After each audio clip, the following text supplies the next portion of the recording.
December 20 ng alauna. Diyos ko, kulang na talaga tayo sa tulog ng mga ko araw-araw. Ang dami kong event. Tapos, wala pang maayos na tulog kasi nga ay simbang gabi. So, naka-absent na ako once nung pang-apat. Pero, bumawi ako kanina. So, check natin kung ilan yung magagawa natin yun. Ilang ml. So, naka-30 tayo this side. Ayan, more buko pa ako. Tsaka fresh milk. Tsaka malunggay na may Milo. Pure malunggay. Yung sa tanim mismo. Ayan. Almost 6. So, kagabi, naka-8.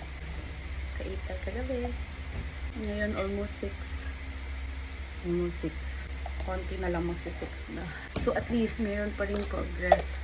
Thank you, Lord. Ayan, iwas stress na talaga mga mems. Sa mga nagsasabing kailangan 8 times, hindi ko sure ha, kasi parang ano lang siya sa akin, dagdag gawin kasi huhugasan ko siya, i-sterilize na naman, tapos walang makukuha. Kasi, nafe-feel ko naman talaga pag meron akong napapump. So, para lang yun sa akin ha. But, if hindi ako iinom itong mga iniinom ko ngayon, if it won't work, then maybe I would apply that one na. Pero so far, kahit I do twice a day, with the use of my mga iniinom-inom ko, fresh buko, fresh milk, kahit anong fresh milk na iniinom ko, mga cookies, from Davao Lactation Cookies, malunggay kahapon, as in isang ganitong baso. Basta mahaba. Nag-work naman siya. So hopefully, tuloy-tuloy pa. Thank you so much. Thank you, Lord, for hearing my prayers kasi gusto ko pa talaga mag-produce ng mute. Ayoko masad ulit. So, mga ka-stressan sa buhay. Good stress naman kasi yun kasi na ano lang ako sa mga gawain. Ang dami ko na kasing to edits. May mga sunod-sunod na events. So, feeling ko wala na akong time for myself mag-sleep. Kaya ganun ang ma-stress. Anyways, thank you so much. And pray lang talaga always kapag may mga ganyan sunod-sunod na gawain. Inhale, exhale lang talaga.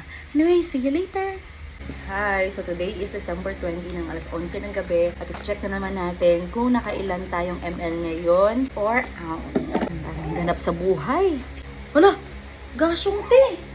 Pati wala man din nasunod. Bikas daw be.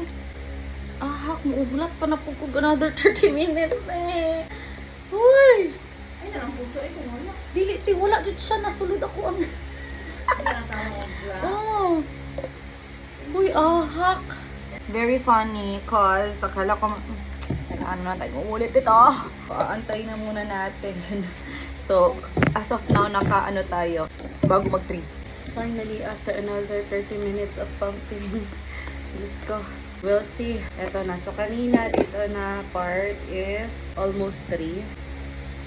Okay. Ngayon,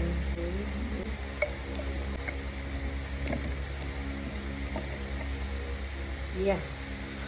6. Thank you so much. 6 exact talaga. Sa linya niya, every drop count. Thank you so much. 6 exact po siya. Thank you. Okay, so matutulog na ako. Bukas na lang ako magtatrabaho after ng simbang gabi.